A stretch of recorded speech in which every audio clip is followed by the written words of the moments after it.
இயேசு கிறிஸ்துவின் நாமத்தில் அன்பின் வாழ்த்துக்கள். இன்றைக்கு நாம் தியானிக்க போகிற தலைப்பு பலத்தினாலும் அல்ல பரிசுத்த ஆவியினால். வசனம் சகரியா 4:6. அப்பொழுது அவர் செருபாபேலுக்கு சொல்லப்படுகிற கர்த்தருடைய வார்த்தை என்னவென்றால், பலத்தினாலும் அல்ல பராக்கிரமத்தினாலும் அல்ல என்னுடைய ஆவியினாலே ஆகும் என்று சேனைகளின் கர்த்தர் சொல்லுகிறார். பாருங்க, சகரியா தீர்க்கதரிசி பாபிலோனிய சிறைவாசத்திலிருந்து திரும்பிய யூதர்களுக்கு ஊக்கமளித்தவர். அவர்கள் எருசலேமில் தேவாலயத்தை மீண்டும் கட்ட முயற்சிக்கும் போது பல தடைகள் சந்தித்தனர். அப்போது செருபாபேல் என்பவரே இதற்கான தலைவர். இப்போ இந்த நிலையில் தேவன் அவருக்கு செருபாபேலுக்கு கொடுத்த வாக்குறுதி தான் இந்த வசனம். அப்போ இந்த வசனம் இன்றைக்கு நம்மளுக்கு கூட தேவ நம்பிக்கை உள்ள மக்களுக்கு மிகவும் ஊக்கம் அளிக்கிறதா இருக்கிறது.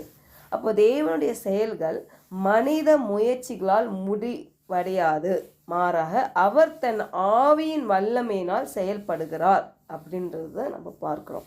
அப்போ பலத்தினாலும் அல்ல என்பதுன்றது என்ன சொல்கிறதுனா, நம்ம சுய பலத்தினாலேயோ நம்ம அறிவு சார்ந்த பலத்தினாலேயோ நம்மளுக்கு நிறைய நாலேஜ் இருக்கிறதுனாலையோ இல்லாட்டி நிறையா செல்வங்கள் இருக்குது, சொத்து இருக்குது, வீடு இருக்குது, பணம் இருக்குது, அது இருக்குது, இது இருக்குதுன்னு சொல்லியோ தேவனுடைய திட்டத்தை நிறைவேற்ற முடியாது. சரியா? அதுதான் நம்ம சுய பலன் என்று சொல்லுகிறது. அப்போ பராக்கிரமத்தினாலும் அல்ல என்பது நாம் நினைப்பது போல அந்த வல்லம், அந்த பவர், அந்த அதிகாரம் இல்லை, அந்த இல்லாட்டி நம்ம யூஸ் பண்ணுகிற ஆயுதங்கள் மூலமாகவோ நான் எவ்வளோ பெரிய ஒரு பலசாலி பாருங்க, பராக்கிரமசாலி பாருங்கள், எப்படி ஒரு கோலியாத்து ஒரு தாவீது முன்னாடி எப்படி ஒரு இதில் இருந்தான் பாருங்கள். உதாரணத்துக்கு தாவீதின் வெற்றி அவன் வாழ்க்கையை பார்ப்போமே.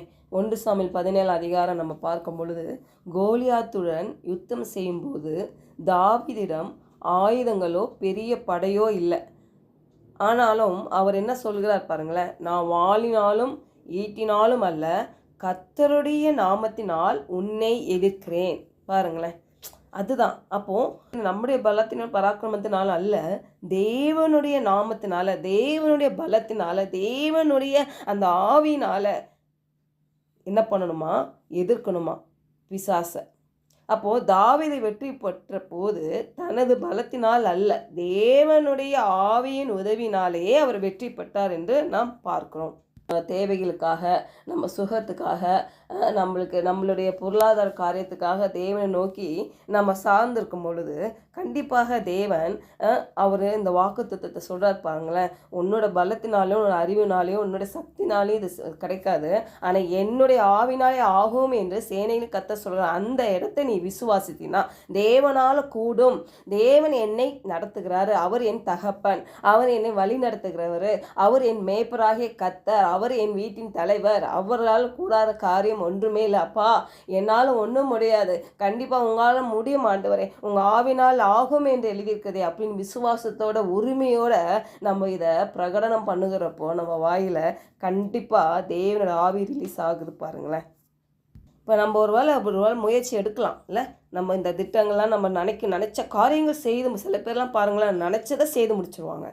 அதில் அவங்களுக்கு ஒரு பெரிய வெற்றி இல்லை, ஏன்னா பெரிய சப்போர்ட் இருக்கும், பெரிய மனித பலன் இருக்கும்.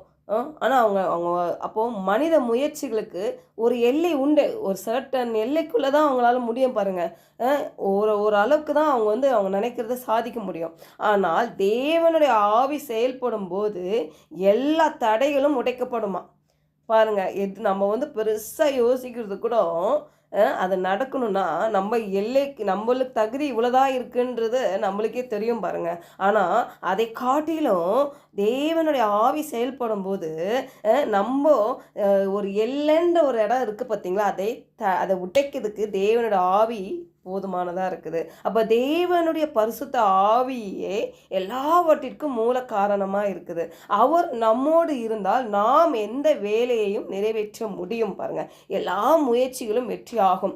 நம்ம ஒரு பிஸ்னஸ் தொடங்குகிறோமா, இல்லாட்டி ஒரு இடத்துல வேலை செய்கிறோமா, நம்ம செய்கிற வேலை மூலயமா அந்த ஆஃபீஸோ அந்த இடமே என்ன ஆகும்? ஆஸ்வாதமாய் மாறும். ஏன்னா எல்லார் கண்களுக்கு முன்னாடி நம்மளை சாட்சியாக நம்மளை வைப்பார் பாருங்களேன். அவர் மேல் முழுமையாக சார்ந்து இருப்பது மூலம் நம்ம வாழ்க்கையில் அற்புதங்களையும் அடையாளங்களையும் தெய்வீக சுகத்தையும் நம்ம பார்க்கிறவர்களாய் கர்த்தர் நம்மளை வைத்திருக்கிறாரு. அதுதான் அவருடைய வசனம் சொல்லுது பாருங்க. நம்ம விட்டு கொடுக்கணும் சில காரியத்தில். சில டைம் நம்ம சுய காரியங்களை சாம்பலாய் போகணும்னு சொல்லி ஜெபித்து என்ன பண்ணணும், தேவனுடைய அவருடைய பரிசுத்த ஆவினாலே ஆகும். எனக்கு முடியாதுப்பா. சில வேலையில் நம்ம முயற்சி பண்ணி சோர்ந்து இருக்கிறீங்களா? இந்த வேலையில் இதை கேட்டுக்கொண்டு இருக்கிற ஒவ்வொருத்தரும் நீங்கள் ஏதோ ஒரு விஷயத்தில் ஒரு படிக்கிற பிள்ளைகளோ சரி, வேலை தேடுகிறவங்களோ இல்லாட்டி திருமணம் ஆகணும்னு சொல்லி காத்திருக்கிறவங்க, எங்களுக்குன்னு திருமணம் ஆகலை, வயதாகி கொண்டு இருக்குது. ஒருவேளை திருமணம் ஆகி குழந்தை இல்லாதவர்களுக்கு குழந்தை வேணும்னு சொல்லி இத்தனை ஆண்டுகள் ஆகி எங்களுக்கு குழந்தை இல்லையே அப்படின்னு சொல்லி ஏக்கமுள்ளவர்களாக இருக்கீங்களா? எவ்வளோ முயற்சி செய்துட்டோம், எவ்வளோ பணம் செலவு பண்ணிட்டோம், என்னென்னவோ பண்ணி பார்த்துட்டோம், எதுவுமே கை கூடலை. ஆனால் தேவன் இன்றைக்கு சொல்லுகிறாரு, என்னுடைய ஆவினால் எல்லாம் ஆகும். இன்றைக்கு இப்பொழுதே ரிலீஸ் பண்ணுறாரு, பெற்றுக்கொள்ளுங்க. விசுவாசிங்க. ஒன்றும் இல்லை, ஆண்டவரே உம்மால் எல்லாம் ஆகும். அந்த டைமில் அவங்களுக்கு கண்டிப்பாக தேவன் ஏற்ற வேலையில் ஏற்ற காரியத்தை கொடுக்கிறவராக இருக்கிறார். அப்படியாக நாம் ஜெபிப்போம்.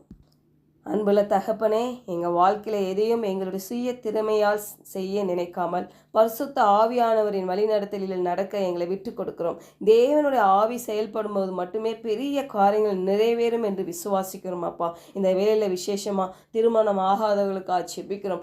ஏற்ற வேலை ஏற்ற துணியை காண என் தேவன் கிருபை பாராட்டுங்கப்பா. அவங்க எடுக்கிற முயற்சிகளை தேவன் ஆண்டவரே அவங்களோடு இருந்து ஆண்டவரே அந்த காரியத்தை வாய்க்க பண்ணும்படியாக செபிக்கிறோம். குழந்தை இல்லாதவர்களுக்கு குழந்தை பாக்கியம் உண்டாகட்டும் ஆண்டவரே. வேலை கிடைக்காதவர்களுக்கு வேலை கிடைக்கட்டும் ஆண்டவரே.